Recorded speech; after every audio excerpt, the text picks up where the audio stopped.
नमस्कार साथियों, एक बार फिर आप सभी का बहुत बहुत स्वागत है। मेरे प्यारे साथियों, आज इस वीडियो का टॉपिक है कोशिका संरचना। मेरे प्यारे साथियों, अगर आप रेलवे एग्जाम की तैयारी कर रहे हैं और इस बार रेलवे में अंतिम रूप से सिलेक्शन लेना है तो वीडियो को पूरा ध्यान से देखिएगा और वीडियो पसंद आए, अच्छी लगे तो वीडियो को लाइक कर दीजिएगा। और अगर आप दोस्तों चैनल पर पहली बार विजिट किए हैं तो चैनल को जरूर से सब्सक्राइब करिएगा, क्योंकि दोस्तों इस चैनल पर आपको रोजाना जो है टॉपिक वाइज क्लास कराई जाती है जो आपको समझने और याद करने में आसानी हो। चलिए दोस्तों, पहला प्रश्न आपकी स्क्रीन पे है। कोशिका की खोज किसने की थी? मेरे प्यारे साथियों, मैं आपको बता दूं कि इस वीडियो में जितने भी प्रश्न लिए गए हैं सभी प्रश्न दोस्तों सेलेक्टेड और इम्पॉर्टेंट लिए गए हैं। अगर आपको किसी भी प्रश्न का आंसर पहले से पता रहता है तो अपना इसको कमेंट बॉक्स में जरूर दीजिएगा, ठीक है। और दोस्तों आपको हर क्वेश्चन पर 4 से 5 सेकंड का समय दिया जाएगा और आपको आंसर बताना है, ठीक है। तो चलिए, कोशिका की खोज किसने की थी? तो दोस्तों ये रॉबर्ट हुक ने की थी। दोस्तों 1665 में रॉबर्ट हुक ने कार्क की कोशिकाओं को देखा और सेल नाम दिया दोस्तों, ठीक है। तो कोशिका की खोज किसने की थी? तो रॉबर्ट हुक ने की थी, यानी ऑप्शन सी आपका बिल्कुल सही जवाब हो जाएगा। चलिए दोस्तों, नेक्स्ट क्वेश्चन है, किसे कोशिका का पावर हाउस कहा जाता है? प्रश्न बहुत ही अच्छा है दोस्तों। किसे कोशिका का पावर हाउस कहा जाता है? तो दोस्तों ये माइटोकॉन्ड्रिया को कहा जाता है। दोस्तों माइटोकॉन्ड्रिया ऊर्जा का निर्माण करता है दोस्तों, ठीक है। किसे कोशिका का पावर हाउस कहा जाता है? तो दोस्तों ये माइटोकॉन्ड्रिया को कहा जाता है, यानी ऑप्शन बी आपका बिल्कुल सही जवाब हो जाएगा। चलिए दोस्तों, नेक्स्ट क्वेश्चन है, कोशिका का नियंत्रण केंद्र कौन है? बहुत ही अच्छा प्रश्न है दोस्तों। कोशिका का नियंत्रण केंद्र कौन है? तो दोस्तों ये केंद्रक है, ठीक है दोस्तों। समझे कि नहीं दोस्तों? केंद्रक जो है ये डीएनए को नियंत्रित करता है और सभी क्रियाओं को संचालन करता है दोस्तों, ठीक है। केंद्रक दोस्तों जो है ये डीएनए को नियंत्रित करता है और सभी क्रियाओं को संचालन करता है, यानी ऑप्शन बी आपका बिल्कुल सही जवाब हो जाएगा। चलिए दोस्तों, नेक्स्ट क्वेश्चन देखिएगा, कोशिका का अर्ध पारगम्य आवरण कौन सा है? चलिए बताइएगा, कोशिका का अर्ध पारगम्य आवरण कौन सा है? तो मेरे प्यारे साथियों ये कोशिका झिल्ली है, यानी ऑप्शन ए आपका बिल्कुल सही जवाब हो जाएगा। चलिए नेक्स्ट क्वेश्चन है, राइबोसोम का मुख्य कार्य क्या है? बहुत ही अच्छा प्रश्न है दोस्तों। राइबोसोम का मुख्य कार्य क्या है? तो दोस्तों ये प्रोटीन संश्लेषण है। दोस्तों राइबोसोम को प्रोटीन फैक्ट्री कहा जाता है, समझे कि नहीं? राइबोसोम को दोस्तों प्रोटीन फैक्ट्री कहा जाता है, यानी ऑप्शन डी प्रोटीन संश्लेषण आपका बिल्कुल सही जवाब हो जाएगा। चलिए नेक्स्ट क्वेश्चन देखिएगा, किसे कोशिका का पाचन तंत्र कहा जाता है? बहुत ही अच्छा प्रश्न है दोस्तों। ये सभी प्रश्न दोस्तों आपके रेलवे ग्रुप डी के लिए बहुत ही अच्छा है। चलिए बताइएगा, किसे कोशिका का पाचन तंत्र कहा जाता है? तो मैं कहूँगा दोस्तों ये लाइसोसोम को कहा जाता है। दोस्तों लाइसोसोम एंजाइम द्वारा अपशिष्ट पदार्थों का विघटन करता है, समझे कि नहीं? लाइसोसोम एंजाइम द्वारा अपशिष्ट पदार्थों का विघटन करता है, यानी ऑप्शन बी आपका बिल्कुल सही जवाब हो जाएगा। चलिए नेक्स्ट क्वेश्चन देखिएगा, कोशिका भित्ति किसमें पाई जाती है? बताइएगा, कोशिका भित्ति किसमें पाई जाती है? चलिए दोस्तों इस प्रश्न का राइट आंसर करिएगा, कोशिका भित्ति किसमें पाई जाती है? तो दोस्तों ये पादप कोशिका में पाई जाती है। दोस्तों पादप कोशिका की कोशिका भित्ति सेल्यूलोज से बनी होती है, समझे कि नहीं दोस्तों? पादप कोशिका की कोशिका भित्ति दोस्तों सेल्यूलोज से बनी होती है, यानी दोस्तों ऑप्शन सी आपका बिल्कुल सही जवाब हो जाएगा। चलिए नेक्स्ट क्वेश्चन देखिएगा, क्लोरोप्लास्ट का मुख्य कार्य क्या है? बहुत ही अच्छा प्रश्न है दोस्तों। क्लोरोप्लास्ट का मुख्य कार्य क्या है? चलिए सही आंसर बनाइएगा इसका। क्लोरोप्लास्ट का मुख्य कार्य क्या है? तो दोस्तों ये प्रकाश संश्लेषण है, यानी ऑप्शन ए प्रकाश संश्लेषण आपका बिल्कुल सही जवाब हो जाएगा। दोस्तों क्लोरोप्लास्ट में क्लोरोफिल होता है जो प्रकाश संश्लेषण करता है, समझे कि नहीं? क्लोरोप्लास्ट में क्लोरोफिल होता है जो प्रकाश संश्लेषण करता है। चलिए नेक्स्ट क्वेश्चन देखिएगा, कोशिका का तरल भाग क्या कहलाता है? बहुत ही अच्छा प्रश्न है दोस्तों। कोशिका का तरल भाग क्या कहलाता है? चलिए बताइएगा, कोशिका का तरल भाग क्या कहलाता है? तो दोस्तों ये साइटोप्लाज्म कहलाता है, ठीक है दोस्तों, साइटोप्लाज्म कहलाता है, समझे कि नहीं? कोशिका का तरल भाग जो है ये साइटोप्लाज्म कहलाता है। साइटोप्लाज्म वह जलीय द्रव है, समझिएगा दोस्तों, साइटोप्लाज्म वह जलीय द्रव है जिसमें सभी अंगक निलंबित रहते हैं, ठीक है दोस्तों। साइटोप्लाज्म वह जलीय द्रव है जिसमें सभी अंगक निलंबित रहते हैं, यानी दोस्तों ऑप्शन डी साइटोप्लाज्म आपका बिल्कुल सही जवाब हो जाएगा। ठीक है, चलिए नेक्स्ट क्वेश्चन देखिएगा, पादप कोशिकाओं में बड़े रसधानी का कार्य क्या है। बहुत ही अच्छा प्रश्न है दोस्तों। पादप कोशिकाओं में बड़े रसधानी का कार्य क्या है। तो दोस्तों ये जल व लवण संग्रह। ठीक है दोस्तों, पादप कोशिका में रसधानी जल, लवण और अन्य पदार्थ संग्रहित रहती हैं। समझे कि नहीं, पादप कोशिका में रसधानी जल, लवण और अन्य पदार्थ संग्रहित रहती हैं। यानी दोस्तों ऑप्शन बी आपका बिल्कुल सही जवाब हो जाएगा। चलिए नेक्स्ट क्वेश्चन है, कोशिका सिद्धांत किसने दिया था। चलिए बताइएगा, कोशिका सिद्धांत किसने दिया था। तो दोस्तों ये स्लाइडेन और स्वान ने दिया था। ठीक है दोस्तों, कोशिका का सिद्धांत जो है इस स्लाइडेन और स्वान ने दिया था। स्लाइडेन और स्वान ने दोस्तों 1838-39 में कोशिका सिद्धांत दिया। यानी ऑप्शन डी आपका बिल्कुल सही जवाब हो जाएगा। चलिए नेक्स्ट क्वेश्चन है, कोशिका अंगक जो प्रोटीन पैकिंग और संक्रमण में सहायक है।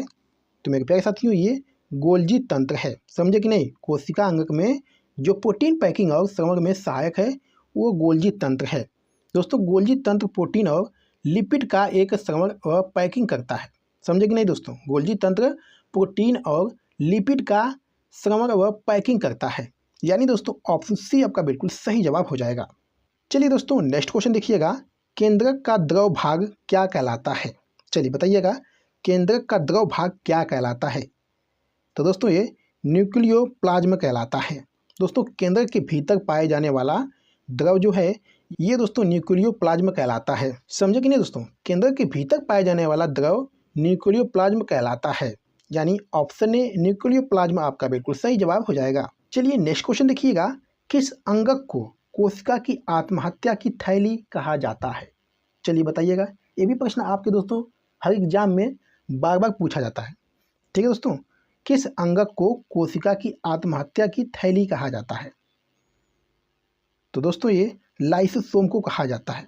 दोस्तों लाइसोसोम के एंजाइम कोशिका को स्वयं नष्ट कर सकते हैं। समझे कि नहीं, लाइसोसोम के एंजाइम कोशिका को स्वयं नष्ट कर सकते हैं, इसलिए दोस्तों इसे कोशिका की आत्महत्या थैली कहा जाता है। यानी दोस्तों ऑप्शन बी आपका बिल्कुल सही जवाब हो जाएगा।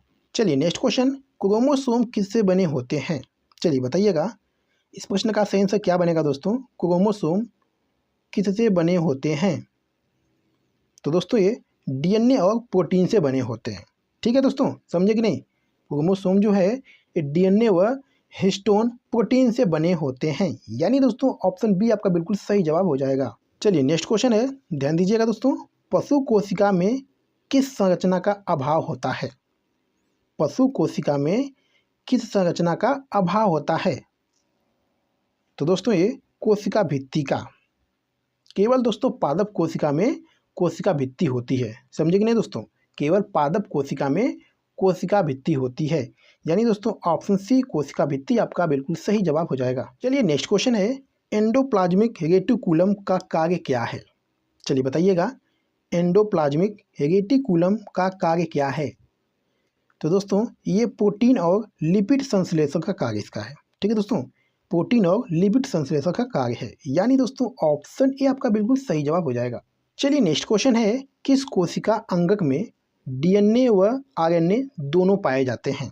चलिए बताइएगा, किस कोशिका अंगक में डीएनए व आरएनए दोनों पाए जाते हैं। राइबोसोम, माइटोकॉन्ड्रिया, गोल्जी तंत्र या कोशिका झिल्ली में। बताइएगा, किस कोशिका अंगक में डीएनए व आरएनए दोनों पाए जाते हैं। दोस्तों ये माइटोकॉन्ड्रिया में पाए जाते हैं। समझे कि नहीं दोस्तों, माइटोकॉन्ड्रिया में डीएनए व आरएनए दोनों होते हैं। यानी दोस्तों ऑप्शन बी आपका बिल्कुल सही जवाब हो जाएगा। चलिए दोस्तों नेक्स्ट क्वेश्चन है, क्लोरोप्लास्ट में कौन सा वर्ग पाया जाता है। चलिए बताइएगा, क्लोरोप्लास्ट में कौन सा वर्ग पाया जाता है। तो दोस्तों ये क्लोरोफिल पाया जाता है। दोस्तों क्लोरोफिल जो है ये हरा रंग देता है और प्रकाश संश्लेषण करता है दोस्तों। ठीक है, समझे कि नहीं, क्लोरोफिल हरा रंग देता है और प्रकाश संश्लेषण करता है। यानी ऑप्शन डी आपका बिल्कुल सही जवाब हो जाएगा। चलिए दोस्तों इस प्रश्न का सही आंसर दीजिएगा। ठीक है, कोशिका में प्रोटीन संश्लेषण कहाँ होता है। चलिए बताइएगा, अभी दोस्तों पिछले प्रश्न में इसकी चर्चा हो चुकी है। ठीक है, तो आप बताइएगा इस प्रश्न का सही आंसर क्या बनेगा, कोशिका में प्रोटीन संश्लेषण कहाँ होता है। तो दोस्तों मैं कहूँगा ये राइबोसोम में होता है। ठीक है, कोशिका में प्रोटीन संश्लेषक कहाँ होता है? तो दोस्तों ये राइबोसोम में होता है। दोस्तों राइबोसोम को प्रोटीन फैक्ट्री कहा जाता है, समझे कि नहीं? राइबोसोम को प्रोटीन फैक्ट्री कहा जाता है, यानी दोस्तों ऑप्शन सी राइबोसोम आपका बिल्कुल सही जवाब हो जाएगा। चलिए दोस्तों नेक्स्ट क्वेश्चन है, कोशिका में ऊर्जा मुद्रा किस रूप में संग्रहित रहती है? चलिए बताइएगा, कोशिका में ऊर्जा मुद्रा किस रूप में संग्रहित रहती है? तो दोस्तों ये एटीपी के रूप में रहती है। ठीक है दोस्तों, एटीपी को ऊर्जा की मुद्रा कहा जाता है। ठीक है दोस्तों, समझे कि नहीं? एटीपी को ऊर्जा का मुद्रा कहा जाता है, यानी ऑप्शन बी आपका बिल्कुल सही जवाब हो जाएगा। चलिए दोस्तों नेक्स्ट क्वेश्चन है, कोशिका झिल्ली किस सिद्धांत के अनुसार कार्य करती है? चलिए बताइएगा, कोशिका झिल्ली जो है ये किस सिद्धांत के अनुसार कार्य करती है? तो दोस्तों ये तरल मोज़ेक मॉडल पर कार्य करती है। ठीक है दोस्तों, तरल मोज़ेक मॉडल के अनुसार ये कार्य करती है, यानी दोस्तों ऑप्शन ए आपका बिल्कुल सही जवाब हो जाएगा। चलिए नेक्स्ट क्वेश्चन है, कोशिका में आनुवंशिक सूचना किस में रहती है? बताइएगा, कोशिका में आनुवंशिक सूचना किस में रहती है? तो मेरे प्यारे साथियों ये डीएनए में रहती है, यानी ऑप्शन बी आपका बिल्कुल सही जवाब हो जाएगा। चलिए दोस्तों नेक्स्ट क्वेश्चन है, किस कोशिका अंगक को ट्रैफिक पुलिस कहा जाता है? किस कोशिका अंगक को ट्रैफिक पुलिस कहा जाता है? तो दोस्तों ये गोल्जी तंत्र को कहा जाता है। गोल्जी तंत्र अणुओं को सही स्थान पर भेजता है, यानी ऑप्शन डी आपका बिल्कुल सही जवाब हो जाएगा। चलिए नेक्स्ट क्वेश्चन है, श्वेत रक्त कोशिकाओं में केंद्रक की प्रकृति कैसी होती है? चलिए बताइएगा, श्वेत रक्त कोशिकाओं में केंद्रक की प्रकृति कैसी होती है? तो दोस्तों ये बहु आकृति होती है। WBC का केंद्रक बहु आकृति वाला होता है, यानी ऑप्शन ए आपका बिल्कुल सही जवाब हो जाएगा। चलिए नेक्स्ट क्वेश्चन है, कोशिका का कौन सा अंग आरएनए से भरपूर होता है? चलिए बताइएगा, कोशिका का कौन सा अंग जो है आरएनए से भरपूर होता है? तो ऑप्शन ए नाभिकिका। दोस्तों नाभिकिका आरएनए संश्लेषण का केंद्र है दोस्तों, समझे कि नहीं? नाभिकिका आरएनए संश्लेषण का केंद्र है। चलिए दोस्तों नेक्स्ट क्वेश्चन है, पादप कोशिका में कौन सी संरचना प्रकाश को अवशोषित करती है? चलिए बताइएगा, पादप कोशिका में कौन सी संरचना प्रकाश को अवशोषित करती है? तो दोस्तों ये क्लोरोप्लास्ट करती है। दोस्तों क्लोरोप्लास्ट में क्लोरोफिल वर्ग प्रकाश अवशोषित करता है दोस्तों, समझे कि नहीं? क्लोरोप्लास्ट में क्लोरोफिल वर्ग प्रकाश अवशोषित करता है, यानी ऑप्शन बी क्लोरोप्लास्ट आपका बिल्कुल सही जवाब हो जाएगा। चलिए नेक्स्ट क्वेश्चन, किस अंग को कोशिका का कंकाल कहा जाता है? चलिए बताइएगा, किस अंग को कोशिका का कंकाल कहा जाता है? तो दोस्तों ये साइटोस्केलेटन को कहा जाता है। दोस्तों साइटोस्केलेटन कोशिका को आकार और सहारा प्रदान करता है, समझे कि नहीं दोस्तों? साइटोस्केलेटन जो है कोशिका को आकार और सहारा प्रदान करता है, यानी ऑप्शन ए आपका बिल्कुल सही जवाब हो जाएगा। चलिए नेक्स्ट क्वेश्चन देखिएगा, कौन सा कोशिका अंग वसा और स्टेरॉइड का संश्लेषण करता है? बहुत ही अच्छा प्रश्न है दोस्तों। कौन सा कोशिका अंग वसा और स्टेरॉइड का संश्लेषण करता है? तो दोस्तों ये SER करता है, यानी स्मूथ एंडोप्लाज्मिक रेटिकुलम वसा का संश्लेषण करता है, समझे कि नहीं दोस्तों? स्मूथ एंडोप्लाज्मिक रेटिकुलम वसा का संश्लेषण करता है, यानी ऑप्शन बी आपका बिल्कुल सही जवाब हो जाएगा। चलिए मेरे प्यारे साथियों, इस वीडियो का लास्ट क्वेश्चन है, कोशिका विभाजन में स्पिंडल तंतु का निर्माण किसमें होता है? चलिए बताइएगा, कोशिका विभाजन में स्पिंडल तंतु का निर्माण किसमें होता है? तो मैं कहूँगा दोस्तों ये सेंट्रोसोम में होता है। दोस्तों सेंट्रोसोम कोशिका विभाजन के दौरान स्पिंडल तंतु बनाता है, समझे कि नहीं दोस्तों? सेंट्रोसोम कोशिका विभाजन के दौरान स्पिंडल तंतु बनाता है, यानी ऑप्शन बी आपका बिल्कुल सही जवाब हो जाएगा। तो मेरे प्यारे साथियों वीडियो के पर समाप्त करते हैं, और आपने कितने प्रश्नों के आंसर सही किए हैं एक प्यारा सा कमेंट करके जरूर बताइएगा।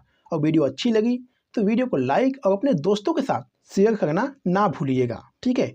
तो चलिए फिर मिलते हैं आपसे अगली वीडियो में किसी महत्वपूर्ण टॉपिक पे। तब तक के लिए जय हिंद, वंदे मातरम।